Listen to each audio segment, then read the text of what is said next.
بسم الله الرحمن الرحيم اللهم صل على محمد وعلى آل محمد كما صليت على إبراهيم وعلى آل إبراهيم إنك حميد مجيد اللهم بارك على محمد وعلى آل محمد كما باركت على إبراهيم وعلى آل إبراهيم إنك حميد مجيد رب اشرح لي صدري ويسر لي أمري واحلل عقدة من لساني يفقهوا قولي سورة لقمان آیت نمبر 1 سے اعوذ باللہ من الشیطان الرجیم بسم اللہ الرحمن الرحیم۔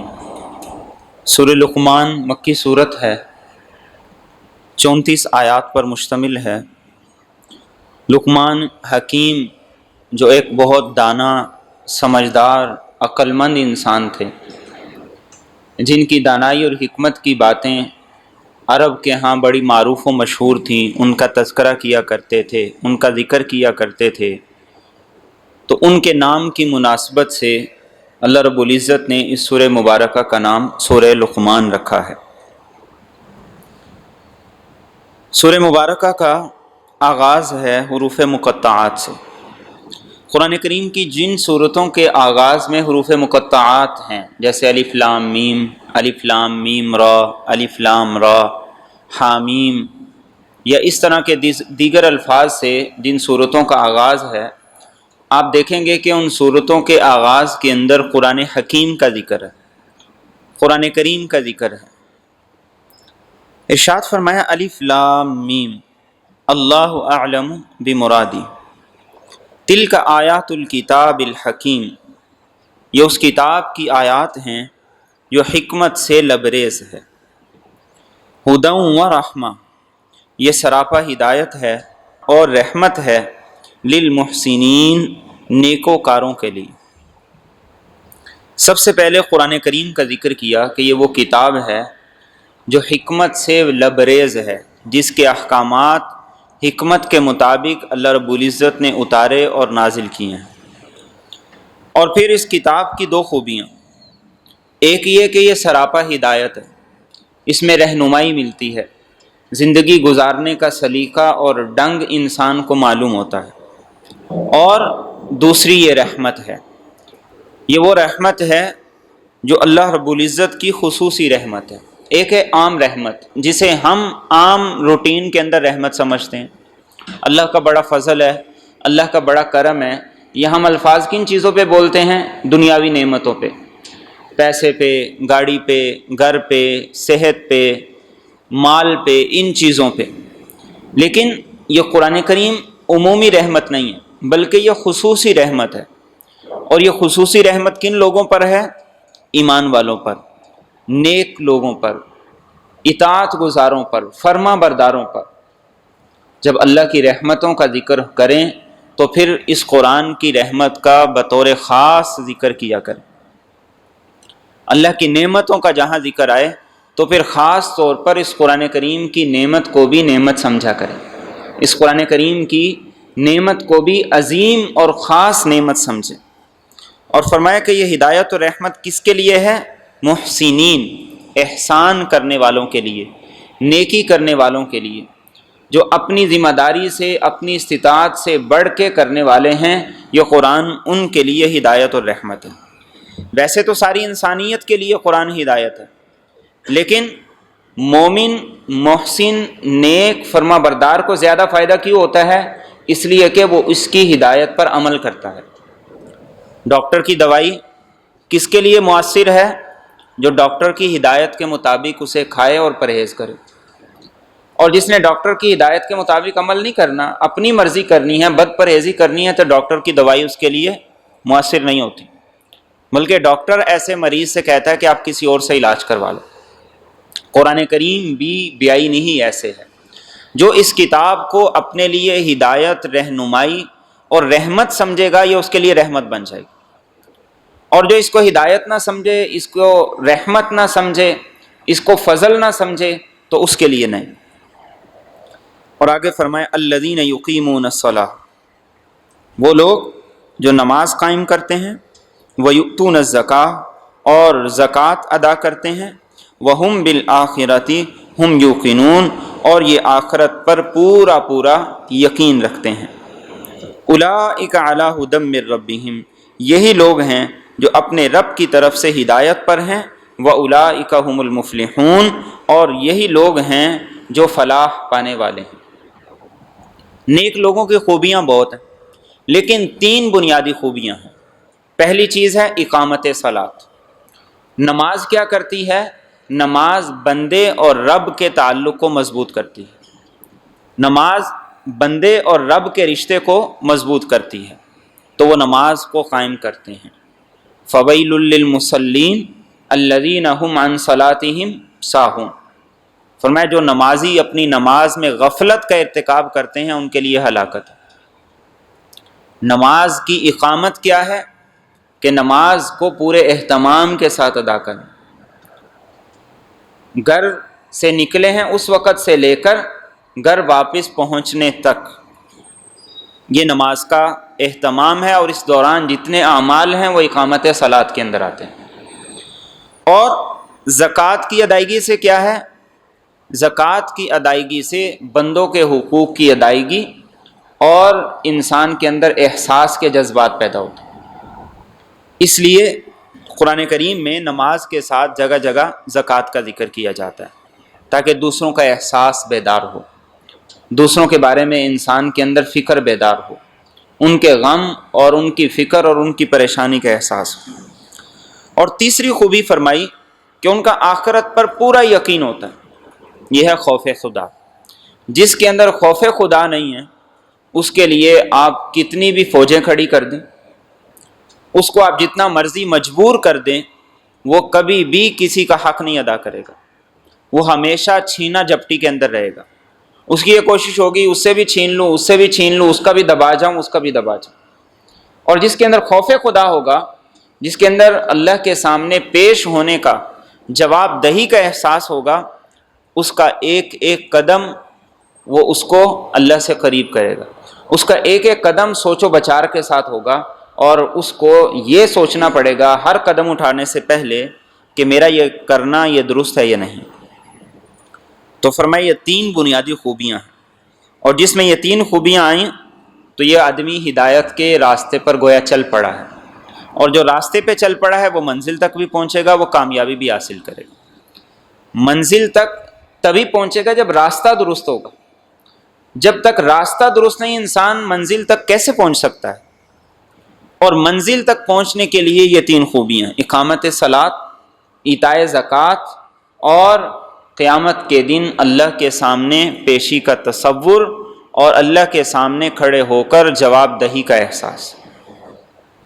یہ ایک رویہ ہے، یہ ایک سوچ ہے، اور یہ ایک قسم کے لوگ ہیں، پہلی 5 آیات کے اندر ذکر کر دیا گیا۔ اس کے بعد فرمایا وَمِنَ النَّاسِ، اور کچھ لوگ ہیں، مَن یشتری لہو الحدیث، جو خریدتے ہیں بے ہدہ باتوں کو، لیضل عن سبیل اللہ، تاکہ وہ اللہ کے راستے سے گمراہ کرے، بغیر علم، بغیر علم کے، وَيَتَّخِذَهَا هُزُوًا، اور وہ ان کا مذاق بنا دے۔ اولئک لہم عذاب مہین، یہی لوگ ہیں ان کے لیے ذلیل کرنے والا عذاب ہے۔ یہ دوسرا کردار ہے۔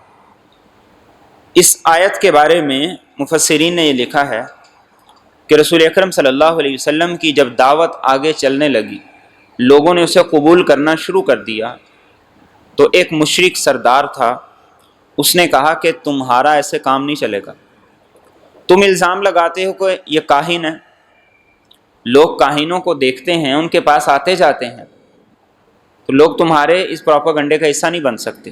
تم کہتے ہو شاعر ہیں، لوگوں نے شاعروں کا کلام بھی سنا ہے، اس لیے لوگ پھر بھی ان کی بات کو قبول کر رہے ہیں۔ تم کہتے ہو مجنون ہے، لوگوں نے پاگلوں کو بھی دیکھا ہوا ہے، اور تم یہ کہتے ہو کہ ان کے بارے میں یہ بات ہے، یہ بات ہے، حالانکہ ان کا اخلاق، کردار، کریکٹر، یہ ساری کی ساری چیزیں تم سے کئی گنا زیادہ اچھی اور مضبوط ہیں، اس لیے ایسے مقابلہ نہیں ہو سکتا۔ تو لوگوں نے کہا پھر مقابلہ کیسے ہوگا؟ تو اس نے کہا میں علاج کرتا ہوں، اس کے مقابلے میں کوئی ایسی چیزیں لانی پڑیں گی، ایسا ماحول بنانا پڑے گا کہ لوگ اس طرف جائیں۔ چنانچہ وہ تجارت کے سفر کیا کرتا تھا، شام کی طرف، عراق کی طرف، تو اس زمانے کے اندر اسفندیار کی اور رستم اور اس طرح کے جو بڑے بڑے پہلوان تھیں، ان کی سٹوریاں، کہانیاں، قصے بڑے مشہور ہوا کرتے تھے. تو وہاں سے وہ کتابیں لے آیا، وہ ناول لے آیا، وہ ڈائجسٹ لے آیا آج کی زبان میں، اور اس نے پھر 2 باندیاں خرید لی. اور اس نے کیا کیا کہ جہاں رسول اکرم صلی اللہ علیہ وسلم دعوت دیتے، وہ اس کے مقابلے کے اندر اپنا شو رکھ لیتا، اور وہ گانا گاتی، لوگوں کو وہ قصے پڑھ کے سنائے جاتے، اور لوگوں کو یہ کہا جاتا کہ دیکھو ادھر آؤ. عمومی رویہ کیا ہے؟ انسان نیکی کی طرف آنے کی بجائے گناہوں کی طرف زیادہ کھینچتا ہے. اور جس کے بارے میں اسے پتہ چل جاتا کہ یہ شخص آپ صلی اللہ علیہ وسلم کے قریب ہو رہا ہے، تو وہ ان اپنی باندیوں کو، ان سنگرز کو اس کے پاس بھیج دیتا کہ اس کے گھر جاؤ، اس کو کھلاؤ بھی، اس کی خدمت بھی کرو، اس کو گانا بھی سناؤ، اور اس کا دل بھی بہلاؤ تاکہ وہ اس طرف سے کٹ جائے. قرآن کریم نے ان آیات کے اندر اس کا ذکر کیا کہ کچھ لوگ ایسے ہیں جو اس قرآن جیسی عظیم نعمت کو چھوڑ کر ان چیزوں کے اندر لگے ہیں.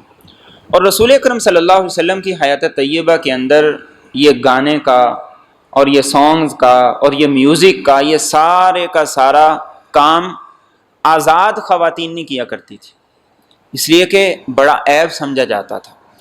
آزاد عورت یہ کام نہیں کرتی تھی، بلکہ جو باندیاں ہوتی تھیں، جو جنگی قیدی خواتین ہوتی تھیں، وہ اس کام کے لیے منتخب کی جاتی تھی. یعنی باوجود اس کے کہ وہ لوگ مشرک تھے، لیکن اس چیز کو اپنے لیے عار سمجھا کرتے تھے کہ یہ بڑی شرم کا کام ہے. اور ہم بھی اگر تھوڑا سا پیچھے چلے جائیں اپنے معاشرے کے اندر، تو ہمارے ہاں بھی پہلے شادیوں پہ مراسی ہوا کرتے تھے، اور عام آدمی کے لیے یہ ساری چیزیں کرنا اور یہ ساری چیزوں کو اپنانا یہ بڑا معیوب سمجھا جاتا تھا. لیکن کیا ہوا؟ ہم نے ان کے نام بدل دیے، ہم نے ان کے نام سٹار رکھ دیے، ہم نے ثقافت کا نام رکھ دیا، کلچر کا نام رکھ دیا، آرٹ کا نام رکھ دیا، اور کرتے کرتے ہر بندہ مراسی بن گیا، ہر بندہ مراسی بن گیا. پہلے شادیوں پہ مراسی آ کے گایا کرتے تھے، بجایا کرتے تھے، اب ہر مرد، ہر لڑکا، ہر خاتون وہ اس کام میں لگ گئے. اور بلکہ اس سے بڑھ کر، اس سے آگے بڑھ کر مرد اور عورتوں کے جو کام تھے وہ مکس ہو گئے. نہ پتہ چلتا کہ یہ لڑکا ہے، نہ پتہ چلتا کہ یہ لڑکی ہے.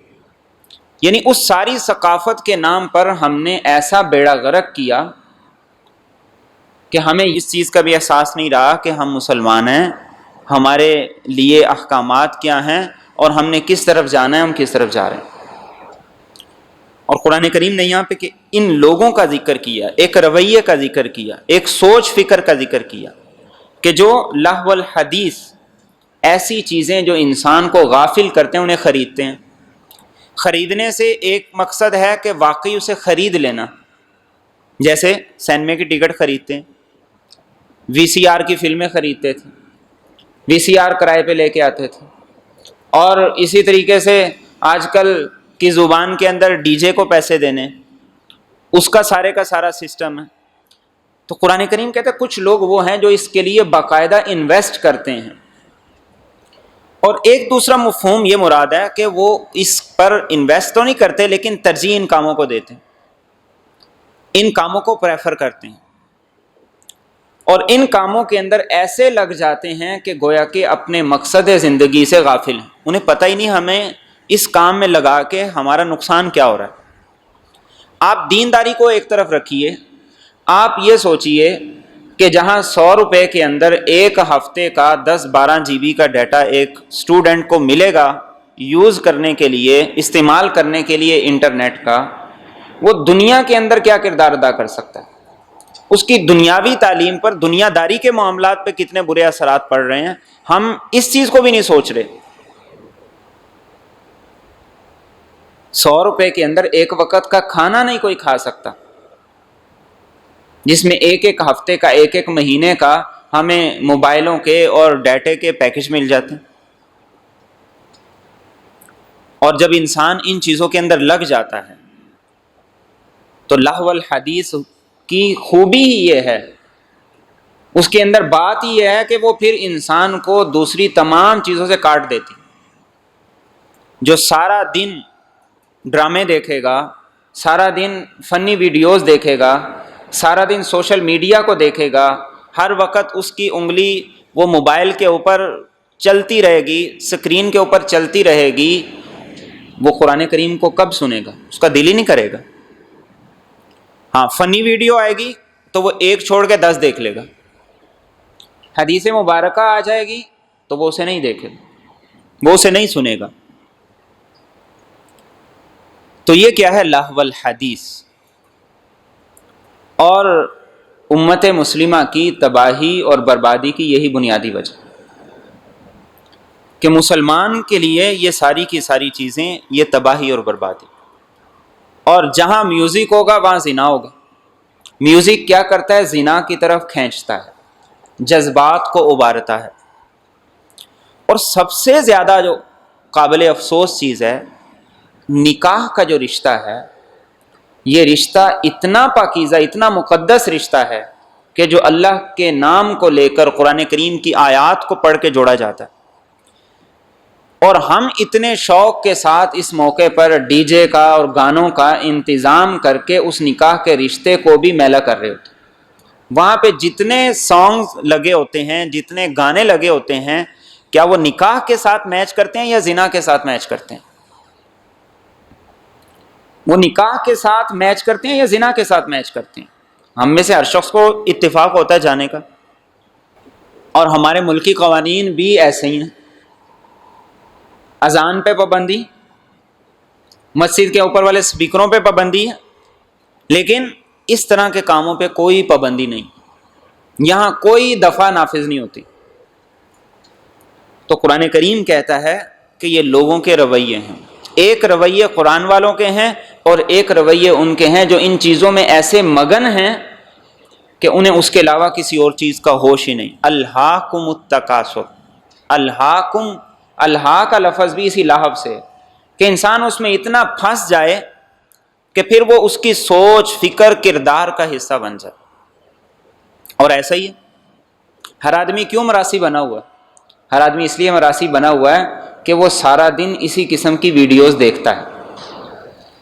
جب سارا دن اسی قسم کی ویڈیوز دیکھے گا، فیس بک پہ دیکھے گا، ٹویٹر پہ دیکھے گا، ٹک ٹاک پہ دیکھے گا، پھر وہی کچھ ٹاک شوز کے اندر دیکھے گا، تو مزاج بھی تو وہی بنے گا نا، سوچ فکر بھی تو اسی طریقے سے ڈیولپ ہوگی نا، اور پھر انسان کا ری ایکشن بھی تو ہر معاملے میں اسی طرح ہوگا نا۔ اس لیے اب مزاج جب یہ بن گیا ہے تو اب مولویوں کے اندر بھی ہم ان مولویوں کو زیادہ سنتے ہیں جو چٹکلے زیادہ چھوڑتے ہیں، مولویوں کے اندر بھی ہم ان لوگ مولویوں کو زیادہ سنتے ہیں جو شوشے زیادہ چھوڑتے ہیں۔ کیوں؟ اس لیے کہ مقصد دعوت نہیں ہے، مقصد تبلیغ نہیں ہے، مقصد انذار نہیں ہے، مقصد کیا ہے؟ اپنے دل کو تسکین دینا، اپنی جو وہ عادت بن گئی ہے اس عادت کو تسکین دینے کے لیے ہم مولویوں کو بھی سننا شروع کر۔ تو قرآن کریم کہتا ہے کہ ایسے لوگ، ان کے لیے عذاب مہین ہے، ذلت والا عذاب ہے۔ قرآن کریم نے، اسلام نے کبھی تفریق کو منع نہیں کیا۔ اللہ کے رسول صلی اللہ علیہ وسلم نے تو خود حکم دیا، خاص طور پہ شادی کے موقع پہ، کہ شادی کا موقع پہ اتنی سادگی نہ اختیار کرو، دف بجاؤ، دف بجاؤ، خوشی کا اظہار کرو۔ اور خوشی کے اظہار کے لیے کیا صرف گانا سننا ہے؟ اس کے علاوہ خوشی کے اظہار کا دنیا میں کوئی طریقہ نہیں۔ اچھا کھانا کھانا یہ بھی تو خوشی کے اظہار کا ایک طریقہ ہے، اچھا لباس پہننا یہ بھی تو خوشی کے اظہار کے طریقے ہیں۔ یعنی ہم لاکھوں روپے لگا کر ہم لوگ سمجھتے ہیں کہ اگر یہ گانا نہیں نہ ہوگا تو شادی پھیکی پھیکی ہے، شادی کا کوئی مزہ نہیں ہے، لاکھوں روپے لگا کر۔ بالکل، ہم یہ سمجھتے ہیں کہ سارے پیسے ضائع ہیں اگر یہ کنجر خانہ نہیں ہوگا۔ افسوس در افسوس یہ ہے کہ جو سب سے اہم چیز ہے نکاح، اس کا کہیں پتہ ہی نہیں ہے، تصور ہی نہیں ہے، وجود ہی نہیں ہے۔ اور نکاح کے بعد دعا، پتہ ہی نہیں دعا کیا اہمیت رکھتی ہے اس موقع پہ، اور اس کے لیے ہماری کس قدر توجہ چاہیے۔ اور اپنے کنجر خانے کو ہم نے اچھے طریقے سے چلانے کے لیے ہم نے ایک اور کام شروع کر دیا، اور وہ شروع کر دیا ہے کہ مہندی سے بھی پہلے نکاح ہو جائے۔ مقصد یہ نہیں ہے کہ ہم نکاح جلدی کر کے کسی خرابی کو روکنا چاہ رہے ہیں، بلکہ مقصد یہ ہے کہ ہم اس خرابی کو جو اپنی زبان میں جسے ہم ہلہ گلہ کہتے ہیں، ہم اس کو اچھے طریقے سے کرنا چاہ رہے ہیں۔ اور پھر ہم کہتے ہیں کہ شادی ہونے لگی ہے، ایک بکرا صدقہ کر دو، اللہ کو رشوت دے دو، شادی خیر خیریت سے ہو جائے، یہ اللہ کو رشوت دے دو۔ اور سارے کام کر لیے، اب دلہن کی رخصتی کا وقت ہے تو سر پہ قرآن رکھ دو۔ اس سے بڑی بیوقوفی، اس سے بڑی جہالت، اس سے زیادہ دین کا مذاق اور کیا ہوگا؟ یہی بات قرآن کریم کہہ رہا ہے وَيَتَّخِذَهَا هُزُوًا، ان کاموں میں لگ کے اسے دین کی باتیں، قرآن کی باتیں، حدیث کی باتیں، اللہ کے رسول صلی اللہ علیہ وسلم کے فرمان، یہ ساری کی ساری کیا لگے گا؟ مذاق لگے گا۔ ایک ہے زبان سے مذاق اڑانا، مشرکین یہ بھی کرتے تھے، لیکن ایک مذاق سمجھنا یہ ہے کہ انسان اس بات کو بات ہی نہ سمجھے، اس بات کو اہمیت ہی نہ دے، گویا کہ اس نے اس کو مذاق ہی کے مقام اور درجے پہ رکھا ہے۔ پھر یہ چیزیں انسان پر برے اثرات لے کے آتی ہیں۔ جس کو گانے سننے کی عادت ہوگی، آپ اسے کبھی خوش نہیں دیکھیں گے، آپ اس کا چہرہ ہر وقت مرجھایا ہوا دیکھیں گے، بجھا ہوا دیکھیں گے۔ جہاں دوسری طرف اور خرابیاں ہیں، وہاں پہ ایک یہ ہے کہ انسان کا مزاج وہ بدتر سے بدتر ہوتا چلا جاتا ہے۔ تو قرآن کریم کہتا ہے کہ رویے دونوں سامنے رکھو، اور تم کس رویے اور کردار کو اپنا رہے ہو اس پہ غور و فکر کرو۔ اپنے مزاج کو اتنا پاکیزہ کر لو، اپنی سوچ فکر کو اتنا پاکیزہ کر لو کہ غلط بات اور ایسی کی چیزیں جیسے ہی تمہارے سامنے آئیں تم آنکھیں بند کر لو، تمہیں وہ اچھی لگنی نہیں چاہیے۔ نہ یہ کہ تمہارا ٹیسٹ ہی ایسے ڈیولپ ہو جائے کہ تم اس کے بغیر نہ کھانا کھاؤ، اس کے بغیر نہ تمہاری خوشی ہو، اس کے بغیر نہ کوئی تمہارا غم ہو۔ اور یہی سارا میوزک یہ ہر چیز کے اندر شامل ہوتا گیا۔ نیوز کے اندر موت کی خبر دی جا رہی ہے، 60 لوگ طیارہ حادثے کے اندر جاں بحق ہو گئے اور ساتھ میوزک چل رہا ہے۔ کسی کو موت کی یاد آئے گی؟ کسی کو مرنا یاد آئے گا؟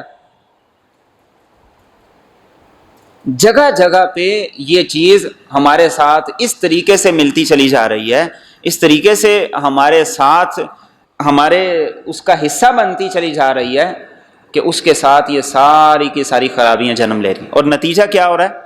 نتیجہ یہ ہو رہا ہے کہ ہم قرآن کریم سے، احادیث طیبہ سے اور دین سے دن بدن دور ہوتے چلے جا رہے، دور ہوتے چلے جا رہے۔ 3 گھنٹے کی مووی دیکھنا بڑا آسان ہے، ساری رات فیس بک کو استعمال کرنا اور اسے دیکھنا بڑا آسان ہے، لیکن 4 رکعت نماز عشاء کی پڑھنا یہ انتہائی زیادہ مشکل کام ہے، انتہائی زیادہ مشکل کام ہے۔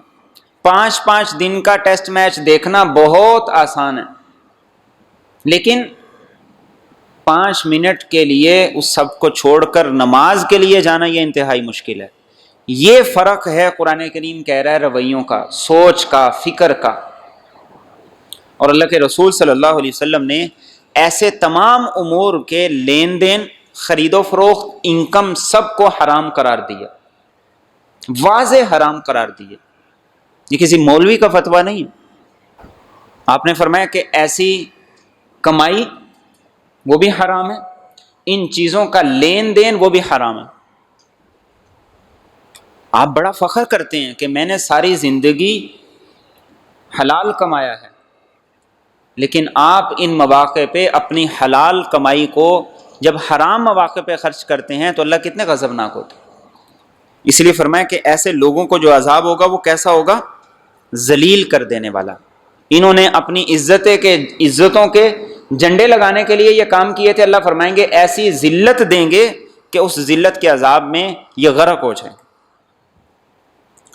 اور پھر اثرات کیا ہوتے ہیں؟ آگے فرمایا وَإِذَا تُتْلَى عَلَيْهِ آيَاتُنَا، اور جب تلاوت کی جاتی ہیں اس پر ہماری آیات واللہ مستکبرا، تو یہ پیٹھ پھیر لیتا ہے تکبر کرتے ہوئے، کأن لم یسمعھا، گویا کہ اس نے انہیں سنا ہی نہیں، کأن فی اذنیہ وقرا، گویا کہ اس کے کانوں کے اندر بوجھ ہے، فبشرہ بعذاب علیم، تو آپ اسے دردناک عذاب کی خوشخبری سنا دیجیے۔ مزاج اب وہ بن گیا ہے، اس لیے جب سامنے قرآن کی آیات پڑھی جائیں فوراً چینل بدل لیتے، جب سامنے احادیث طیبہ کی کوئی ایسی چیز آ جائے، کوئی ویڈیو آ جائے تو اس کو فوراً نظر انداز کرتے، اور کیسے کأن فی اذنیہ وقرا، گویا کہ کان بالکل بند ہو گئے، اب یہاں سے اندر کوئی بات، اچھی بات اندر جانے کی گنجائش باقی نہیں۔ فرمایا ایسے آدمی کو دردناک عذاب ہوگا، ایسے آدمی کو جو عذاب ہوگا اس کا درد بہت زیادہ ہوگا، اس کی تکلیف بڑی شدت کی ہوگی۔ اور فرمایا ان الذین آمنوا وعملوا الصالحات، یقیناً وہ لوگ جو ایمان لے آئے اور انہوں نے نیک اعمال کیے، لہم جنات النعیم، ان کے لیے نعمتوں والی جنتیں ہیں، خالدین فیہا، ہمیشہ اس میں رہیں گے، وعد اللہ حقا، یہ اللہ کا وعدہ ہے، سچا ہے، وہو العزیز الحکیم، اور وہ سب پر غالب، بڑی حکمتوں والا ہے۔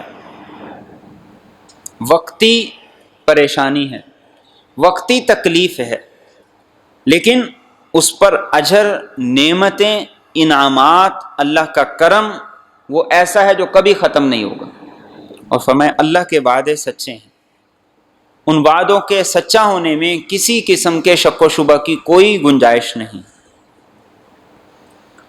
اور فرمایا خلق السماوات، اس نے پیدا کیا آسمانوں کو، بغیر عمد، بغیر ستون کے، ترونہا، تم انہیں دیکھتے ہو، وَأَلْقَى فِي الْأَرْضِ رَوَاسِي، اور اس نے ڈال دیے زمین کے اندر پہاڑ، ان تمید بکم، کہ تمہیں لے کر ہل نہ جائیں، وَبَثَّ فِيهَا مِن كُلِّ دَابَّةٍ، اور اس نے پھیلا دیے اس زمین میں ہر طرح کے جانور، وَأَنزَلْنَا مِنَ السَّمَاءِ مَاءً، اور ہم نے اتارا آسمان سے پانی، فَأَنبَتْنَا فِيهَا، پس ہم نے اگایا اس میں، من کل زوج کریم، ہر قسم کی نفیس چیزیں، ھذا خلق اللہ، یہ اللہ کی تخلیق ہے، فارونی، پس تم مجھے دکھاؤ، ماذا خلق الذین من دونی، کہ کیا پیدا کیا انہوں نے جو اللہ کے علاوہ ہیں، بل الظالمون فی ضلال مبین، بلکہ ظالم لوگ کھلی گمراہی کے اندر مبتلا ہیں۔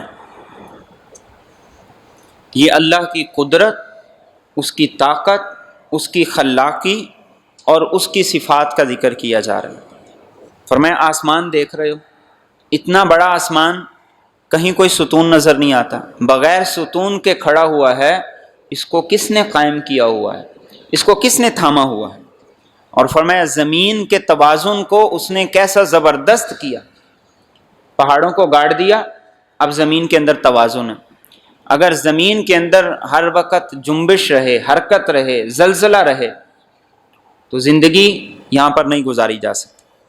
اور فرمایا کہ زمین میں ہر طرح کے جانور ہیں، کچھ ایسے ہیں جو حلال ہیں، کچھ ایسے ہیں جو حرام ہیں، لیکن جو حرام ہیں ان کے ذریعے سے بھی اس کائنات کی اور اس زمین کی خوبصورتی ہے۔ اور فرمایا کہ ہم نے آسمان سے پانی اتارا، اس کا نظام بنایا، اور اس کے ذریعے سے ہر قسم کی نفیس اور عمدہ چیزیں اگا کر تمہاری خدمت میں پیش کر دی۔ تو اب ان چیزوں کا ذکر کر کے استدلال کیا ہے؟ فرمایا یہ سارے کا سارا کرنے والی تو اللہ کی ذات ہے، جن کو تم اللہ کے علاوہ معبود سمجھتے ہو، مشکل کشا سمجھتے ہو، حاجت روا سمجھتے ہو، جن کے نام کی نظر و نیاز کرتے ہو، بتاؤ انہوں نے کیا کیا، ان کا کیا کارنامہ ہے، انہوں نے کیا پیدا کیا، ان کا ان میں سے کس چیز کے اندر حصہ ہے؟ فرمایا ظالم کھلی گمراہی کے اندر ہیں، لیکن اس کے باوجود انہیں احساس نہیں ہو رہا۔ اور فرمایا وَلَقَدْ آتَيْنَا لُقْمَانَ الْحِكْمَةَ، اور البتہ تحقیق ہم نے عطا کی لقمان کو حکمت، انشکر للہ، یہ کہ تو شکر کر اللہ کا، وَمَن یشکر، اور جو کوئی شکر کرتا ہے فإنما یشکر لنفسی، تو وہ صرف اور صرف شکر کرتا ہے اپنے ہی فائدے کے لیے۔ ومن کفر، اور جو کوئی ناشکری کرتا ہے فإن اللہ غنی حمید، تو بے شک اللہ بے پرواہ اور قابل تعریف ہے۔ یہاں سے لقمان علیہ السلام کا ذکر شروع کیا جا رہا ہے، اور اسی مناسبت سے سورت کا نام سورہ لقمان ہے۔ آپ ایک حبشی تھے، سیاہ فام تھے، لیکن اللہ نے آپ کو حکمت عطا کی تھی، دانائی عطا کی تھی۔ آپ کا زمانہ کون سا تھا اس کے بارے میں مفسرین میں بہت سا اختلاف ہے، لیکن اس بات میں اتفاق ہے کہ آپ اللہ کے نیک بندے تھے، نبی نہیں تھے، پیغمبر نہیں تھے۔ اور لقمان علیہ السلام کا ذکر خاص طور پہ اس لیے بھی کیا کہ مشرکین کے ہاں ان کی باتوں کو بڑا ذکر کیا جاتا تھا کہ لقمان نے یہ بات کی، ان کا یہ قول ہے، ان کی یہ حکمت کی بات ہے، ان کا یہ اقوال زریں ہیں، اور ان کے بہت سے مجلے تھے، کتابیں تھیں جن کی شکل میں ان کے اقوال موجود تھے۔ چنانچہ ایک صحابی تھے سوید بن صامت رضی اللہ تعالیٰ عنہ، رسول اکرم صلی اللہ علیہ وسلم کے پاس آئے اور انہوں نے آ کر کہا کہ میرے پاس ایک ایسا صحیفہ ہے، ایک ایسا رسالہ ہے جس میں بڑی حکمت کی باتیں لکھی ہوئی ہیں، میں آپ کو پڑھ کے سناؤں؟ تو آپ نے کہا ضرور سناؤ۔ تو اس نے آپ کو لقمان حکیم کے اقوال اور اس کی باتیں پڑھ کے سنائیں۔ رسول اکرم صلی اللہ علیہ وسلم نے فرمایا کہ پھر میرے پاس جو ہے میں وہ بھی تمہیں سناؤں؟ تو اس نے کہا ضرور سنائیے۔ تو آپ نے جب اسے قرآن کریم کی آیات سنائیں تو وہ کہنے لگا یقیناً آپ کی باتیں یہ ان باتوں سے بہت اعلیٰ ہیں، بہت خوبصورت ہیں، ان میں جو سبق ہے وہ ان سے بہت زیادہ بہتر انداز سے پیش کیا گیا ہے۔ اور پھر اس کے بعد جنگ بعاث ہوئی اور اس میں سوید بن صامت شہید ہو گئے۔ یہی کہا جاتا تھا کہ انہوں نے رسول اکرم صلی اللہ علیہ وسلم پر ایمان لے آئے تھے اور آپ کی دعوت کو قبول کر لیا تھا۔ اور یہاں پہ لقمان علیہ السلام کا ذکر اس لیے بھی کیا جا رہا ہے کہ مشرکین کو یہ بتایا جائے کہ جس شخص کو تم بڑا دانا سمجھتے ہو، سمجھدار سمجھتے ہو، شرک کو وہ بھی غلط کہا کرتا تھا۔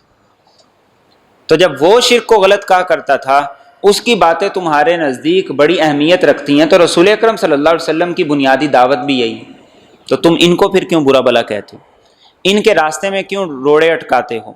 اور ان کی محنت کے اندر کیوں تم روڑے اٹکاتے ہو اور ان کے تم کیوں مخالف بنے ہو؟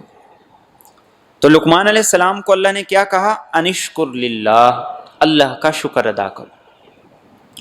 شکر کیا ہے؟ شکر ہے انسان اپنے اوپر نعمتوں کا اعتراف کرے کہ ہاں میرے پاس یہ نعمتیں موجود ہیں، اور ان نعمتوں کا اسے احساس بھی ہو، وہ انہیں محسوس بھی کرے۔ اور شکر ادا کرنے کے لیے 3 طریقے ہیں۔ انسان اپنے دل سے بھی شکر کرے کہ اس کے دل کے جذبات ایسے ہوں جن سے یہ احساس ہو کہ وہ شکر کر رہا ہے۔ انسان اپنی زبان سے بھی شکر کرے، اور انسان اپنے عمل سے بھی شکر کا اظہار کرے۔ یہ تینوں چیزوں سے، تینوں طریقے سے شکر کا اظہار ہے، دل سے بھی، زبان سے بھی، اور اپنے عمل سے بھی۔ اور شکر کیا کرتا ہے؟ ومن شکر فإنما یشکر لنفسی، جو شکر کرتا ہے وہ اپنے ہی فائدے کے لیے کرتا ہے۔ کیوں؟ جو شکر کرے گا اس کی نعمتوں میں اضافہ ہوگا، اس کی زندگی میں اطمینان ہوگا، سکون ہوگا، راحت ہوگی۔ اور جو ناشکری کرے گا ہر وقت بے چین رہے گا، ہر وقت پریشان رہے گا، اور ناشکری کا وبال اور نقصان انسان کی اپنی ذات کو۔ اللہ رب العزت نے انسان کو ظاہری اور باطنی ان گنت نعمتیں عطا کی ہیں، لیکن انسان کا رویہ کیا ہے کہ وہ شکر کم ادا کرتا ہے۔ اسی لیے قرآن کریم کہتا ہے وَقَلِيلٌ مِّنْ عِبَادِيَ الشَّكُورُ، کہ اللہ فرماتے ہیں میرے بندوں میں سے شکر گزار تھوڑے ہیں۔ اب میں اور آپ ذرا سوچئے کہ آج کے دن کے اندر ہم نے اللہ کی کون کون سی نعمتیں ہیں جن کا تینوں طریقے سے شکر ادا کیا، زبان سے بھی، دل سے بھی، اور اپنے عمل سے۔ بہت کم ایسا ہوتا ہے کہ ہم اپنی زبان سے بھی کہتے ہیں کہ یہ اللہ تیرا شکر ہے، بہت کم ایسا ہوتا ہے۔ کیوں؟ اس لیے کہ ہم حقیقی معنوں میں اللہ کے شکر گزار نہیں۔ جب انسان کو نعمت کا احساس ہو تو پھر اس کی زبان پر وہ خود بخود آ جاتا ہے۔ ہماری زبانوں پہ نہ آنا یہ اس بات کی نشانی ہے کہ ہم حقیقی معنوں میں اللہ کے شکر گزار نہیں، کہ زبان پہ بھی بہت کم آتا ہے۔ اور زبان پہ کم اس لیے آتا ہے کہ ہمیں یہ پتہ ہی نہیں ہمارے پاس نعمتیں کون کون سی ہیں۔ نعمتوں کو فیل کرنا، انہیں محسوس کرنا اور ان کو انجوائے کرنا۔ جو ناشکر گزار ہوگا وہ کبھی نعمتوں کو، اپنی زندگی کو انجوائے نہیں کر سکتا۔ وہ روتا رہے گا کہ میرے پاس یہ نہیں ہے، میرے پاس یہ نہیں ہے، میرے پاس اس چیز کی کمی ہے۔ اللہ رب العزت نے بڑے عدل و انصاف کے ساتھ تقسیم کی۔ اگر ایک انسان کو ایک چیز نہیں دی تو اس کے مقابلے میں اور بہت سی چیزیں ایسی ہیں جو انسان کو عطا کی ہیں۔ مثال کے طور پر اگر کسی کے پاس اولاد ہے لیکن وہ تنگ کرتی ہے، پریشان کرتی ہے، انسان ساری زندگی اسی بات کو روتا رہتا ہے، اولاد بڑا پریشان کرتی ہے، اس نے بڑا تنگ کیا ہوا، لیکن وہ اس بات کا شکر نہیں ادا کرتا کہ اولاد ہے تو صحیح۔ کتنے ہی ایسے ہیں جو صرف اس خواہش اور اس امید کو لے کر اس دنیا کے اندر جی رہے ہیں کہ کاش ہماری بھی اولاد ہو، ہماری بھی اولاد ہوتی، ہم بھی ان کے یہ چاہ پورے کرتے، ہم بھی ان کی یہ خواہشات پوری کرتے۔ تو انسان نعمتوں کو محسوس ہی نہیں کرتا، انسان کو احساس ہی نہیں ہوتا کہ میرے پاس کون کون سی نعمتیں ہیں۔ اس لیے اللہ رب العزت بار بار کہتے ہیں فی انفسکم، اور کم از کم اپنے آپ کو ہی دیکھ لو، اپنے آپ کو ہی دیکھ لو، تو تمہیں اللہ کی ان گنت نعمتیں ایسی ہیں جو تمہاری اپنی باڈی کے اندر ملیں گی، جس کا تمہیں احساس ہی نہیں۔ اس لیے ہم دیکھتے ہیں کہ اگر کوئی آدمی نابینا ہے، اس کی آنکھوں سے نظر نہیں آتا، لیکن اس کی چھونے کی اور اس کی سمجھنے کی اور اس کی قوت یادداشت وہ بہت زیادہ مضبوط ہوتی۔ تو اگر ایک نعمت انسان کے پاس نہیں ہے تو اس کے مقابلے کے اندر اللہ رب العزت نے باقی نعمتیں جو ہیں ان کا وزن دگنا کر دی۔ لیکن انسان کا مزاج کیا ہے؟ انسان جو نہیں ہے اس کو لے کے روتا رہتا ہے، اور اس کو روتے روتے روتے ساری زندگی گزر جاتی، اور جو نعمتیں موجود ہیں انہیں وہ انجوائے نہیں کر پاتا، ان کا مزہ ہی نہیں لے پاتا۔ تو کیا فرمایا؟ انشکر للہ، ہر حالت میں شکر گزار بنو۔ اس لیے رسول اکرم صلی اللہ علیہ وسلم نے فرمایا کہ مریض کی عیادت کے لیے جایا کرو، تمہیں قدر ہو جائے گی تمہارے پاس جو صحت ہے وہ کتنی بڑی نعمت ہے۔ جنازے کے ساتھ چل کے جایا کرو، تمہیں قدر ہوگی کہ بیماریوں کے باوجود جو زندگی ہے وہ کتنی اہم ہے۔ تو ہمیں اپنی نعمتوں کو محسوس بھی کرنا ہے اور ان کا شکر بھی ادا کرنا ہے۔ اور کیا فرمایا؟ جو شکر کرے گا اپنا فائدہ ہے، اللہ بے پرواہ ہے، قابل تعریف ہے، اس کو کسی کے شکر کی ضرورت نہیں۔ اچھا، جب اللہ کو کسی کے شکر کی ضرورت نہیں ہے تو پھر وہ کہتا کیوں ہے شکر کرو؟ پھر شکر کا مطالبہ کیوں ہے میرے اور آپ سے؟ اس لیے مطالبہ ہے تاکہ پتہ چلے کہ نمک حلال کون ہے، نمک حرام کون ہے، تاکہ پتہ چلے کہ چوری والے مجنوں کون سے ہیں اور جسم سے گوشت کاٹ کے دینے والے مجنوں کون ہیں۔ یہ اس لیے اللہ رب العزت مجھ سے اور آپ سے شکر کا مطالبہ کرتے ہیں۔ ابراہیم علیہ السلام کا کیا ذکر کیا؟ شاکر لانعمی، اللہ کی نعمتوں کے شکر گزار تھے۔ نوح علیہ السلام کا کیا ذکر کیا؟ عابدن شکورا، اللہ کے شکر گزار بندے تھے۔ تو ہم بہت تھوڑا اللہ کا شکر ادا کرتے ہیں۔ آپ بیمار ہیں، آپ اس پہ اللہ کا شکر ادا کریں کہ آپ کو اس نے دوائی دے دی، وہ دوائی آپ کے جسم پہ اثر کر رہی۔ اگر دوائی آپ کے جسم پہ نہیں بھی اثر کر رہی، آپ اس بات پہ اللہ کا شکر ادا کریں کھانے کے لیے دوائی موجود ہے۔ آپ اس بات پہ اللہ کا شکر ادا کریں اس نے آپ کو اتنی قوت دی ہے، استطاعت دی ہے کہ آپ دوائی لے سکتے ہیں۔ یعنی ہر نعمت کے اندر ہزاروں نعمتیں چھپی ہوئی ہیں، اور ہر پریشانی کے اندر بھی اللہ نے کئی نعمتوں کو رکھا ہوا ہے۔ اگر ہم اسے فیل کریں، اگر ہم اسے محسوس کریں تو احساس کمتری اور ساری زندگی روتے رہنا یہ مزاج نہ بنائے۔ ایسا مزاج بنے گا تو زندگی سکون سے اور اطمینان سے خالی ہو جائے۔ اور آگے ذکر کیا لقمان علیہ السلام کی نصیحتوں کا۔ لقمان علیہ السلام کی نصیحتوں کے اندر دونوں پہلو ہمارے سامنے رہنے چاہیے۔ ایک پہلو ہے کہ اولاد کی تربیت کس انداز سے کرنی ہے اور کن بنیادوں پہ کرنی ہے، اولاد کو کن چیزوں کا، کن صفات کا، کن خوبیوں کا مالک بنانا ہے، ان کے کردار میں کیا خوبیاں ہونی چاہیے۔ اور ایک دوسرا پہلو یہ ہے کہ ماں باپ کو ان کی تربیت کے لیے کیا انداز اختیار کرنا چاہیے۔ تو سب سے پہلے کہا وَإِذْ قَالَ لُقْمَانُ لِابْنِهِ، اور جس وقت کہا لقمان نے اپنے بیٹے سے وَهُوَ يَعِظُهُ، اس حال میں کہ وہ اسے نصیحت کر رہا تھا، یا بنی لا تشرک باللہ، اے میرے بیٹے اللہ کے ساتھ شرک مت کرنا، ان الشرک لظلم عظیم، یقیناً شرک بہت بڑا ظلم ہے۔ یہ پہلی نصیحت ہے۔ ایک باپ ساری دنیا کے ساتھ فراڈ کر سکتا ہے، دھوکہ کر سکتا ہے، لیکن وہ اپنی اولاد کے ساتھ 100% مخلص ہوگا۔ اس لیے ہم دیکھتے ہیں کہ کوئی باپ اگر اسموکنگ کرتا ہے، نشہ کرتا ہے، تو اپنی اولاد کو منع کرتا ہے، اس کو روکتا ہے۔ باپ کسی غلط کام کا عادی ہے تو وہ اپنی اولاد کو اس سے باز رکھنے کی ہر ممکن کوشش کرتا ہے۔ اللہ رب العزت بھی یہی بتا رہے ہیں مشرکین کو کہ لقمان علیہ السلام شرک کے مقابلے، شرک کی مخالفت میں سب سے پہلے اپنے بیٹے کو نصیحت کر رہے ہیں۔ یہ اتنی بڑی خامی ہے۔ اور لقمان علیہ السلام نصیحت کیسے کر رہے ہیں؟ آتے جاتے نہیں کر رہے کہ بیٹا گھر کے اندر آیا لیکچر شروع، گھر سے باہر جا رہا ہے لیکچر شروع، کھانا کھا رہا ہے لیکچر شروع، خوشی کا موقع ہے لیکچر شروع، نہیں، وَهُوَ يَعِظُهُ، ایک ماحول بنا کر، ایک اہتمام کے ساتھ اسے نصیحت کر۔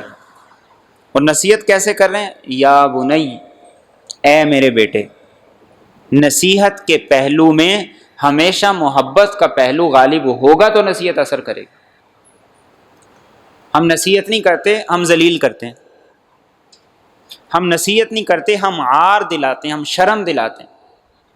اس کا نتیجہ کیا ہوتا ہے کہ اولاد سمجھنے کی بجائے باغی بنتی، سنتے ہی نہیں۔ اور پھر اس سے بھی بدترین بات یہ ہے کہ ہم اپنی اولاد کی شکایتیں ان کی موجودگی میں دوسروں سے کریں، یہ اس سے بھی غلط ہے۔ اس سے کیا ہوگا کہ ان کے اندر ضد، ہٹ درمی، اناد یہ بڑھ جائے گا۔ وَهُوَ يَعِظُهُ، یہ بتا رہا ہے کہ اہتمام کے ساتھ، حکمت کے ساتھ، موقع محل کو دیکھ کر پیار محبت سے نصیحت کرنی۔ اور ان ساری نصیحتوں کے اندر ایک اور چیز ہے کہ جو بھی انہوں نے اپنے بیٹے کو نصیحت کی، ساتھ اس کی لاجک بھی بیان کی۔ شرک نہ کرنا، کیوں نہ شرک کرنا، خامی کیا ہے؟ ان الشرک لظلم عظیم، بہت بڑا ظلم ہے۔ کہاں وہ کائنات کا خالق، کہاں کائنات کا مالک، اور کہاں وہ جو کسی اعتبار سے اس کے برابر نہیں ہے ان کو اس کے شریک کر دینا، جو خود محتاج ہیں ان کو اس کے برابر خدائی اختیارات دے دینا۔ اولاد کو نصیحت کرتے ہوئے اس چیز کو سامنے رکھیں کہ جب ہم انہیں کسی کام سے منع کر رہے ہیں تو اس کی لاجک بھی ان کے سامنے رکھیں۔ اس سے کیا ہوگا؟ نصیحت کا اثر وہ اور زیادہ بڑھ جائے گا، انہیں سمجھ آ جائے گی کہ باپ مجھے اس وجہ سے منع کر رہا ہے۔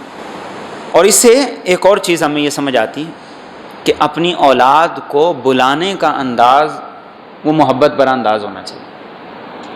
بچے ہمارے جب چھوٹے ہوتے ہیں نا تو اس کو سونا، جانو، مانو، پتہ نہیں کیا کیا ہم کہتے رہتے ہیں، اور جیسے ہی وہ بڑے ہونے شروع ہوتے ہیں تو جیسے جیسے بڑے ہوتے ہیں تو ویسے ویسے گالیاں بھی بڑھنی شروع ہو جاتی ہیں۔ گالی نہ بھی دیں ہم، ایک ہمارا تکیہ کلام بن گیا، اوئے نی، یہ ہمارا گھروں کا تکیہ کلام ہے، اوئے نی نہیں۔ اولاد کو جب بھی بلائیں تو محبت بھرے انداز میں بلائیں۔ اور بیوی کے ساتھ بھی یہی معاملہ، نئی نئی شادی ہوتی ہے تو بڑے بڑے القاب دیتے ہیں، یہ جانو مانو سونو سب کچھ چلتا ہے، لیکن جیسے ہی وقت آگے چلنا شروع ہوتا ہے تو یہ ساری چیزیں ختم ہو جاتی ہیں۔ پھر تو بس بات بات پہ زبان سے کبھی اس کو برا کہہ دیا، اس کے ماں باپ کو برا کہہ دیا، کبھی کچھ کہہ دیا، کبھی کچھ کہہ دیا۔ اللہ کے رسول صلی اللہ علیہ وسلم کا حضرت عائشہ رضی اللہ تعالیٰ عنہ کے ساتھ جو نکاح تھا وہ بہت بعد میں جا کے ہوا، لیکن آپ جب حضرت عائشہ رضی اللہ تعالیٰ عنہ کو مخاطب کرتے تو آپ کہتے یا عائش، محبت سے بلایا کرتے تھے۔ آپ کہا کرتے تھے یا حمیرہ، سرخ رنگ والی، میری بات تو سن۔ ہمیں بھی اس چیز کو عملی زندگی کے اندر جگہ دینی، اور اولاد کو بھی یہ سکھانا ہے کہ اولاد بھی جب ماں باپ کو مخاطب کرے تو محبت بھرے انداز میں مخاطب کرے، پیار بھرے انداز میں مخاطب کرے۔ یہ دو طرفہ رشتہ جب محبت اور اعتماد کے ساتھ ہوگا تو پھر یہ آپ کچھ بھی کر جائیں گے، آپ کی اولاد آپ کا ساتھ نہیں چھوڑے گی، آپ کی اولاد آپ کے ساتھ مخلص رہے گی۔ اور ان آیات سے ایک یہ بھی سبق ملتا ہے کہ اولاد کی تربیت صرف باپ کی، جیسے ہمارے ہاں سمجھا جاتا ہے بھائی ماں نے تربیت کرنی، باپ نے بس غصہ کرنا ہے، نہیں، یہ آیات ہمیں بتاتی ہیں کہ اولاد کی تربیت میں باپ کا بھی پورا کردار ہے۔ اب لقمان علیہ السلام جب نصیحت کر رہے ہیں اپنے بیٹے کو تو اللہ رب العزت نے درمیان میں کچھ باتیں ارشاد فرما دی اپنی طرف سے، اور یہ ارشاد فرمائیں اس ماحول کے اعتبار سے کہ اس ماحول کے اندر باپ مسلمان ہے، بیٹا غیر مسلم ہے، بیٹا مسلمان ہو گیا، باپ اب غیر مسلم ہے، ماں ایمان لے آئی ہے اور باپ غیر مسلم ہے، تو اس کا ذکر کیا۔ وَوَصَّيْنَا الْإِنسَانَ بِوَالِدَيْهِ، ہم نے انسان کو تاکید کی اپنے والدین کے ساتھ اچھائی کی۔ حملتہ امہ وہنا، اس کی ماں نے اسے اٹھایا کمزوری میں، علی وہن، کمزوری پر، وفصالہ فی عامین، اور اس کا دودھ چھڑایا 2 سالوں میں، انشکر لی ولی والدیک، یہ کہ میرا بھی شکر ادا کر اور اپنے والدین کا بھی شکر ادا کر، الی المصیر، میری ہی طرف لوٹ کر آنا ہے۔ اللہ رب العزت نے شرک کے بعد درمیان میں ذکر کر دیا ماں باپ سے حسن سلوک کا، اور باپ کا ذکر بھی ان آیات میں 1 مرتبہ ہے، ماں کا ذکر 3 مرتبہ ہے۔ والدیہ میں ماں بھی ہے باپ بھی، حملتہ امہ وہنا علی وہن، یہاں ماں کا ذکر ہے، یہاں باپ کا ذکر نہیں۔ وفصالہ فی عامین، دودھ پلانا ماں کی ذمہ داری ہے، اسی لیے رسول اکرم صلی اللہ علیہ وسلم نے ماں کے حق کو باپ سے زیادہ بتایا، باپ کے حق کا 1 مرتبہ، ماں کے حق کا 3 مرتبہ ذکر کیا۔ اور کیا حکم دیا؟ ایک تو والدین کے ساتھ حسن سلوک، اچھے طریقے سے پیش آنا، ان کی بات کو غور سے سننا، اور دوسرا پہلو ہے انہیں تکلیف نہ دینا۔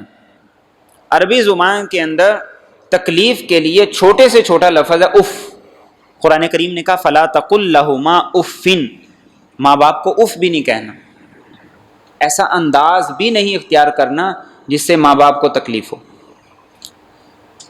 اور فرمایا کہ ماں کی ذمہ داری اور اس نے جو تکلیف اٹھائی ہے وہ بڑی زیادہ تھی، 9 ماہ تک بچے کو اٹھائے رکھا اور پھر 2 سال تک اس کو دودھ پلایا۔ جو باپ ہوتا ہے، جو ماں ہوتی ہے، اس کو احساس ہوتا ہے کہ میرے ماں باپ نے میرے ساتھ کیا کیا نیکی کی۔ جس کی اولاد نہیں ہے اس کو نہیں پتا ہوتا کہ میرے باپ نے میرے ساتھ کیا کیا نیکی کی، میری ماں نے میرے ساتھ کیا کیا نیکی کی۔ حضرت عمر رضی اللہ تعالیٰ عنہ کے دور میں ایک آدمی کی شکایت کی گئی کہ ماں کو بڑا تنگ کرتا ہے، اس کو بڑا پریشان کرتا ہے، تو حضرت عمر رضی اللہ تعالیٰ عنہ نے اسے بڑی زبردست سزا دی۔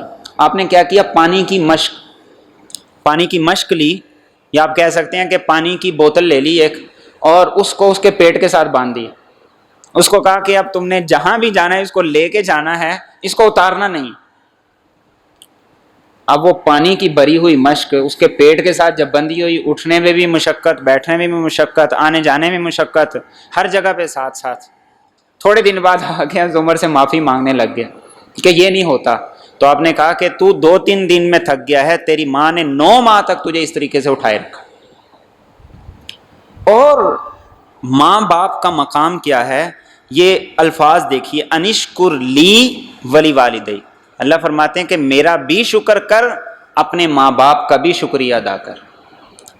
اللہ کے بعد سب سے بڑا درجہ ماں باپ کا ہے حقوق کے معاملے میں۔ قرآن کریم میں ہم جہاں بھی پڑھتے ہیں اللہ کے بعد ماں باپ کے حق کا ذکر کیا جاتا ہے۔ اللہ اکبر۔ اور فرمایا وَإِن جَاهَدَاكَ، اور اگر وہ دونوں مجبور کریں تجھے، عَلَىٰ أَن تُشْرِكَ بِي، اس بات پر کہ تو شریک کرے میرے ساتھ، مَا لَيْسَ لَكَ بِهِ علم، اس کو جس کا تجھے کوئی علم نہیں، فَلَا تُطِعْهُمَا، تو ان دونوں کی بات نہ ماننا، وَصَاحِبْهُمَا فِي الدُّنْيَا مَعْرُوفًا، اور دنیا میں ان دونوں کا ساتھ دینا بھلے طریقے سے، وَاتَّبِعْ سَبِيلَ مَنْ أَنَابَ إِلَيَّ، اور تو پیروی کرنا اس کے راستے کی جو میری طرف رجوع کرے، ثُمَّ إِلَيَّ مَرْجِعُكُمْ، پھر میری ہی طرف تمہیں لوٹ کر آنا ہے، فَأُنَبِّئُكُمْ بِمَا كُنْتُمْ تَعْمَلُونَ، تو میں تمہیں خبر دوں گا اس کی جو تم عمل کیا کرتے تھے۔ ماں باپ کی اطاعت اور فرما برداری اس وقت تک ہے جب تک دین کی حدود کی پامالی نہ ہو، اس کی خلاف ورزی نہ ہو، لیکن پھر بھی یہ حکم ہے کہ ماں باپ چاہے مشرک ہی کیوں نہ ہو، ان کے ساتھ حسن سلوک کرتے رہنا، ان کے ساتھ نیکی کرتے رہنا، ان کے حقوق ادا کرتے رہنا، شرک کو جواز بنا کر ان کے ساتھ زیادتی نہ کرنا، نا انصافی نہ کرنا۔ کتنے ہی بیٹے ایسے ہیں، کتنے ہی بچے ایسے ہیں جو اپنے ماں باپ کا حق اس لیے نہیں ادا کرتے کہ انہوں نے میرے ساتھ نا انصافی کی ہے۔ بھئی انہوں نے اگر نا انصافی کی ہے تو وہ اللہ کے ہاں مجرم ہوں گے، وہ اللہ کے ہاں پکڑے جائیں گے، لیکن تمہیں یہ حق نہیں پہنچتا کہ ماں باپ نے اگر تمہارے ساتھ زیادتی کی ہے تو تم بدلے میں ان کا حق نہ ادا کرو، تمہیں یہ حق نہیں پہنچتا۔ اور کیا بات فرمائی؟ اتباع، پیروی اس کی کرنی ہے جو میرے راستے پہ چلتا ہے، جو میرے طریقے پہ چلتا ہے، جو دین کے مطابق چلتا ہے۔ اور فرمایا جب قیامت کے دن آؤ گے تو اللہ رب العزت تول کے وزن کر کے تمہارے اعمال کا تمہیں بدلہ دے دے۔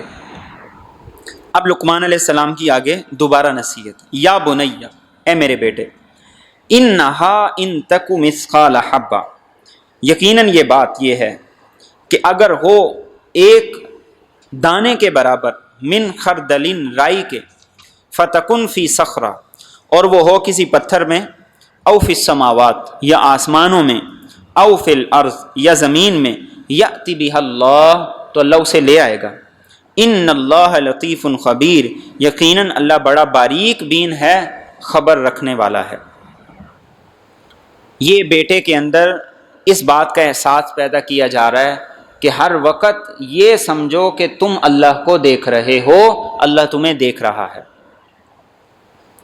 اور یہ وہ خوبی ہے کہ جس انسان کے اندر آ جائے گی اس کا عمل درست ہو جائے۔ آج ہم دیکھتے ہیں کہ جہاں کیمرے لگے ہوتے ہیں انسان کا عمل وہاں پہ مختلف ہوتا ہے۔ جہاں انسان کو پتا ہو کہ مجھے کوئی دیکھ رہا ہے، انسان کا رویہ بدل جاتا ہے۔ آپ ریسٹورنٹ میں بیٹھ کے کھانا کھائیں اور آپ گھر میں بیٹھ کے کھانا کھائیں، فرق ہوتا ہے کہ نہیں ہوتا؟ ہوتا ہے فرق۔ ریسٹورنٹ پہ آپ بڑے نازک بن کے کھانا کھا رہے ہوتے ہیں، کانٹے سے چھری سے کھانا کھا رہے ہوتے ہیں، کہ یہاں اگر میں نے ہاتھوں سے نوچ نوچ کے کھایا تو ارد گرد والے سارے کہیں گے کہ کیسا جاہل و جڈ ہے، کھانا بھی نہیں کھانا آتا۔ اور اس فیشن کو اپناتے اپناتے آدھا کھا کے آدھا چھوڑ کے آتے۔ اور گھر کے اندر جب وہی کھانا گھر کے اندر کھاتے ہیں تو ہمارے کھانے کا سٹائل اور ہوتا ہے۔ تو اللہ رب العزت کو جب انسان اپنے سامنے سمجھے، یہ دیکھے کہ وہ مجھے دیکھ رہا ہے، مجھے سن رہا ہے، میں اس کے سامنے ہوں، تو انسان کا رویہ سوچ کیوں نہ بدلے۔ لیکن یہ کیسے بدلے گا؟ بار بار کہنے سے، بار بار سننے سے، ماحول کے اندر بیٹھنے سے، نماز پڑھنے سے۔ اور فرمایا کوئی بھی چیز ہو اللہ کے علم کے اندر ہے، اللہ اسے لے گا، بڑا باریک بین ہے۔ انسان نے کتنی ترقی کر لی، الٹرا ساؤنڈ کے ذریعے سے سب کچھ پتہ چل جاتا ہے، ایکس رے سے سب کچھ پتہ چل جاتا ہے، سیٹلائٹ سے بہت سی چیزوں کا پتہ چل جاتا ہے۔ تو جہاں انسان کی سوچ اور اس کی فکر اتنی باریک بینی سے کام کرتی ہے تو اللہ کیسا لطیف ہوگا، وہ کیسا باریک بین ہوگا۔ تو فرمایا کہ اے بیٹے اس بات کا تصور پیدا کرو۔ اسی لیے رسول اکرم صلی اللہ علیہ وسلم نے فرمایا کہ اللہ کی عبادت ایسے کیا کرو جیسے تم اللہ کو دیکھ رہے ہو۔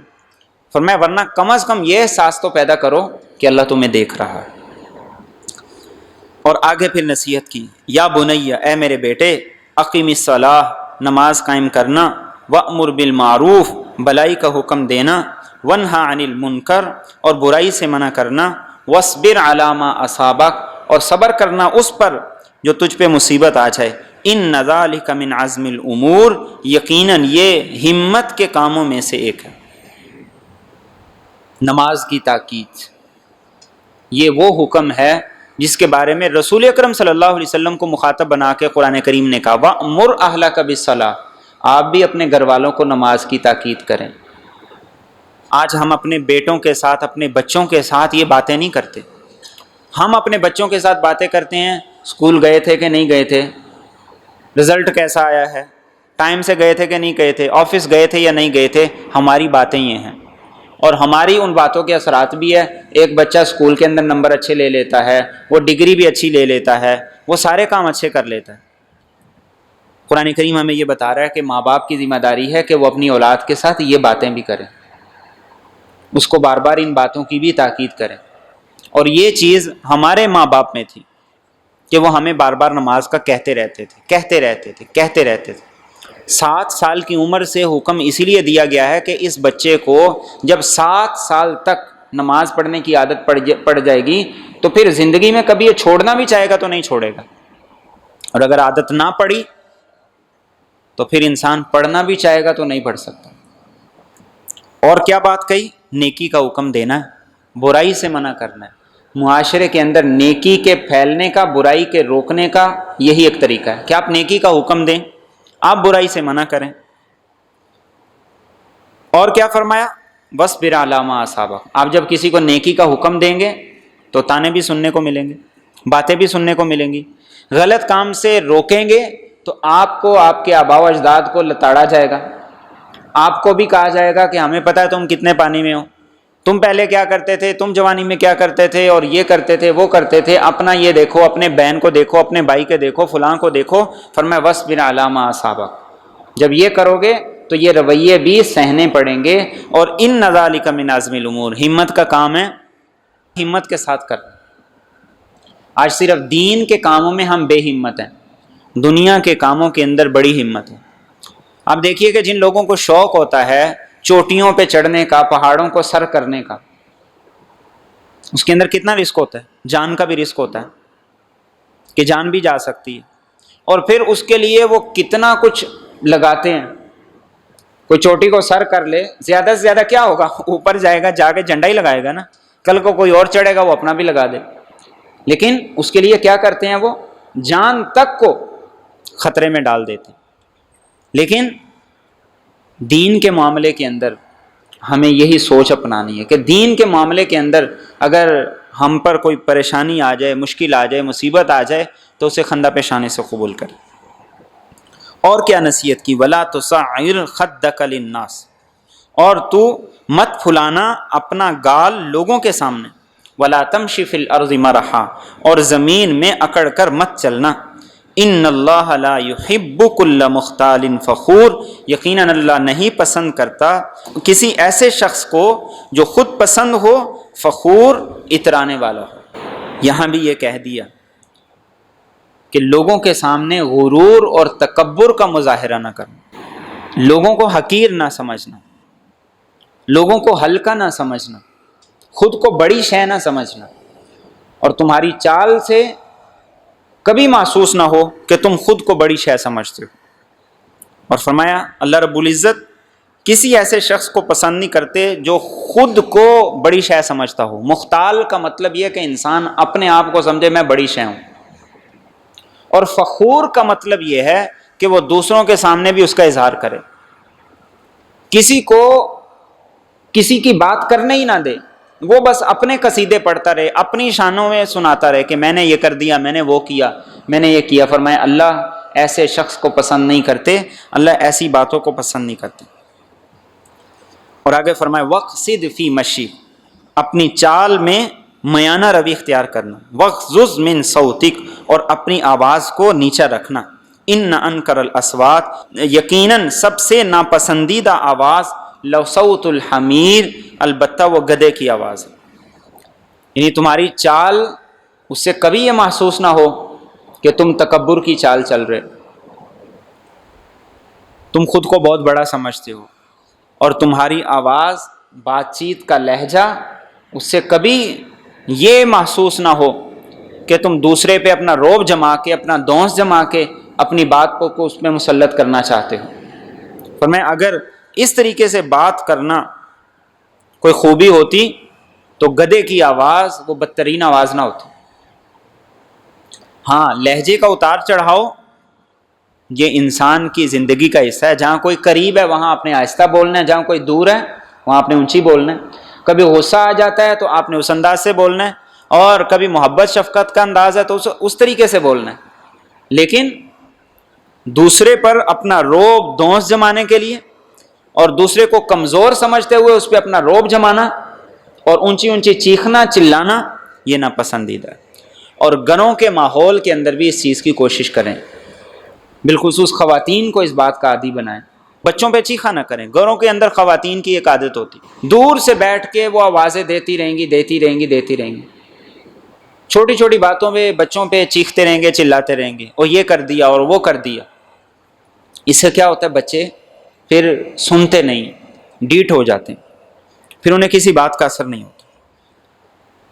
اور آگے فرمایا الم ترو، کیا تم نے دیکھا نہیں، ان اللہ سخر لکم، کہ اللہ نے مسخر کیا تمہارے لیے، ما فی السماوات، وہ سب کچھ جو آسمانوں میں ہے، وما فی الارض، اور وہ سب کچھ جو زمین میں ہے، واسبغ علیکم نعما، اور اس نے نچھاور کر دی تم پر اپنی نعمتیں، ظاہرتاً و باطنہ، ظاہری بھی اور باطنی بھی، ومن الناس من یجادل، اور کچھ لوگ وہ ہیں جو جھگڑا کرتے ہیں، فی اللہ، اللہ کے معاملے میں، بغیر علم، نہ علم رکھتے ہیں، ولا ہدا، نہ ہدایت رکھتے ہیں، ولا کتاب منیر، اور نہ ہی روشن کتاب رکھتے ہیں۔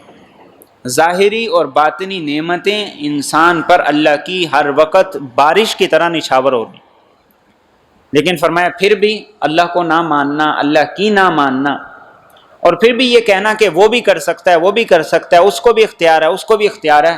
فرمایا کہ یہ انسان کی ہٹ درمی، انسان کے جاہل ہونے کی اور انسان کے اجڑ ہونے کی یہ دلیل ہے۔ اور فرمایا وَإِذَا قِيلَ لَهُمْ، اور جب ان سے کہا جائے اتبعوا ما انزل اللہ، تم پیروی کرو اس کی جو اللہ نے اتارا، قالوا، تو وہ کہتے ہیں بل نتبع ما وجدنا علیہ آباءنا، بلکہ ہم تو پیروی کریں گے اس کی جس پر ہم نے اپنے آباء و اجداد کو پایا۔ اولو کان الشیطان یدعوہم، کیا اگرچہ شیطان ان کو بلاتا ہو، الی عذاب السعیر، دوزخ کے عذاب کی طرف۔ یعنی جب انہیں کہا جائے کہ بھئی زندگی دین کے مطابق گزارو، کاروبار دین کے مطابق کرو، تو وہ کہتے ہیں کہ دین کے مطابق کریں گے تو پھر کیسے چلیں گے؟ خاندان ناراض ہو جائے گا، برادری ناراض ہو جائے گی، کاروبار میں خسارہ ہو جائے گا، معاملات نہیں چل سکتے، اسی طریقے سے چلیں گے تو چلے گا۔ تو فرمایا کیا اگر یہ راستہ جہنم کی طرف جاتا ہو، تباہی کی طرف جاتا ہو، پھر بھی یہ اسی پہ چلتے رہیں گے؟ گزشتہ آیات میں کیا فرمایا تھا کہ اس کے راستے پہ چلو، اس کی اتباع کرو جو اللہ کے راستے پہ چلتا ہے، جو دین کے راستے پہ چلتا ہے۔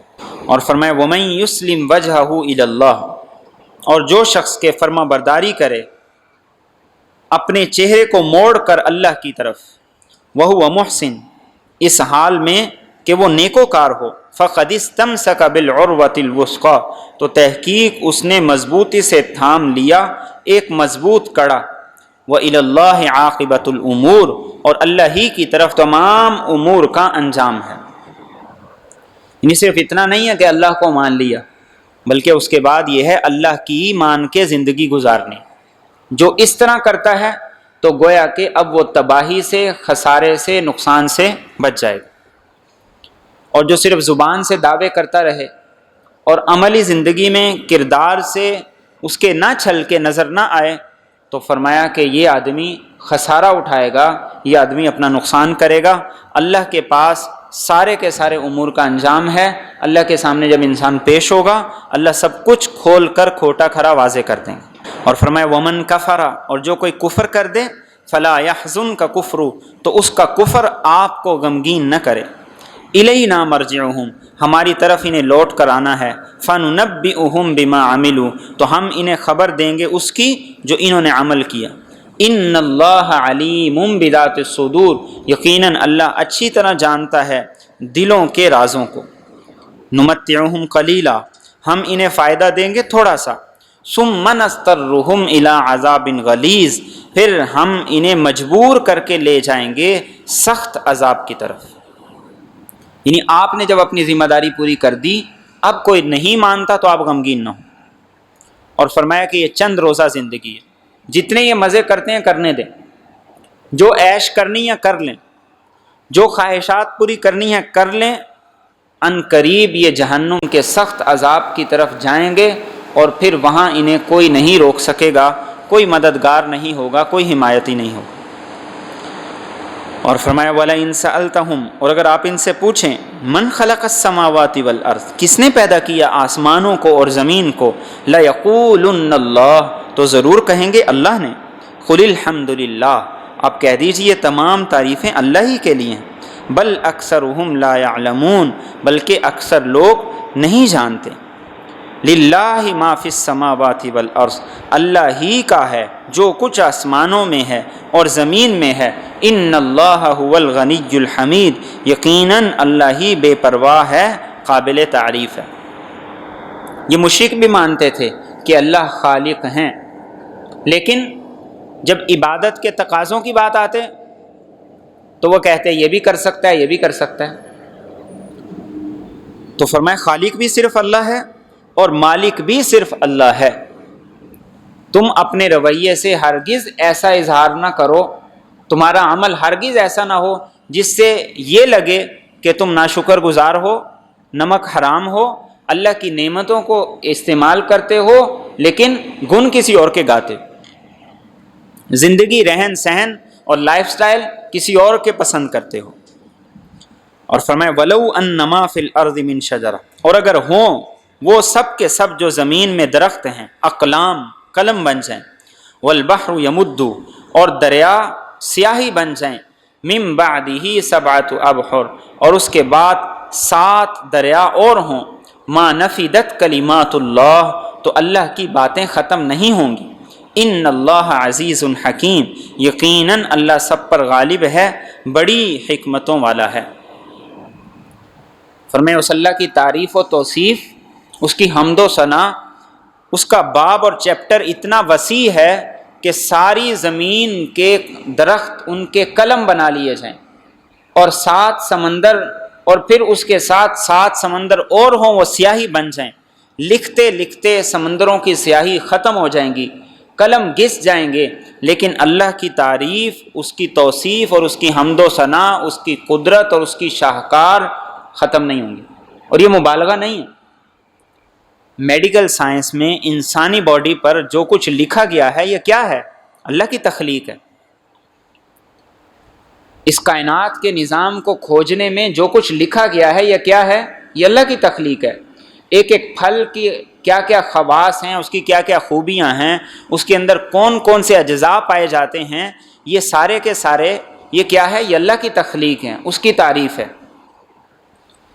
اور فرمایا ما خلقکم، نہیں ہے تمہیں پیدا کرنا، ولا بعثکم، اور نہیں ہے تمہیں دوبارہ اٹھانا، الا کنفس واحدہ، مگر ایک جان کو پیدا کرنے کی طرح، ان اللہ سمیع بصیر، یقیناً اللہ سب کچھ سنتا ہے، سب کچھ دیکھ رہا ہے۔ یعنی تم سمجھتے ہو کہ دوبارہ ساری انسانیت کو پیدا کرنا کوئی بڑا مشکل کام ہے؟ فرمایا جیسے ایک انسان کو پیدا کرنا اللہ کے لیے کام ہے، ایسے ہی ساری انسانیت کو دوبارہ زندہ کرنا اتنا ہی کام ہے، اس سے مشکل نہیں ہے۔ اور دلیل کیا دی؟ کہ دیکھو کہ اللہ رب العزت اس کائنات میں ہر ایک کی ہر وقت سن رہا ہے، ایسا نہیں ہے کہ ایک بول رہا ہے تو اس کو دوسرے کی سمجھ نہیں آ رہی، اور اس کائنات میں اللہ رب العزت ہر ایک کو دیکھ رہا ہے، جہاں جس کی جو ضرورت ہے اس کو پورا کر رہا ہے۔ آپ انسانوں کو چھوڑیے، آپ سمندر کی تہہ کے اندر جتنی مچھلیاں ہیں، جتنی مخلوقات ہیں، ان کو جو جو ضرورت ہے، جنگلوں کے اندر جو جو ان کی ضرورت ہے اللہ وہ پوری کر رہے ہیں۔ تو فرمایا کہ اللہ رب العزت کے لیے پھر دوبارہ پیدا کرنا کون سا مشکل ہے۔ اور فرمایا الم ترا، کیا تو نے دیکھا نہیں، ان اللہ یولج اللیل فی النہار، کہ اللہ داخل کرتا ہے رات کو دن میں، ویولج النہار فی اللیل، اور وہ داخل کرتا ہے دن کو رات میں، وسخر الشمس والقمر، اور وہ سورج اور چاند کو مسخر کیے ہوئے، اور اس نے کام میں لگا رکھا ہے سورج کو اور چاند کو، کل یجری الی اجل مسمى، ہر ایک چل رہا ہے ایک وقت مقرر تک، وَأَنَّ اللَّهَ بِمَا تَعْمَلُونَ خَبِيرٌ، اور یہ کہ اللہ اس کو جو تم عمل کر رہے ہو خوب خبر رکھنے والا ہے۔ ذَلِكَ بِأَنَّ اللَّهَ هُوَ الْحَقُّ، اور یہ اس وجہ سے کہ اللہ ہی حق ہے، وَأَنَّ مَا يَدْعُونَ، اور یہ کہ جسے یہ پکارتے ہیں، مِن دُونِهِ الْبَاطِلُ، اس کے سوا وہ سب باطل ہے، وَأَنَّ اللَّهَ هُوَ الْعَلِيُّ الْكَبِيرُ، اور یہ کہ اللہ ہی بلند مرتبہ ہے، بہت بڑا ہے۔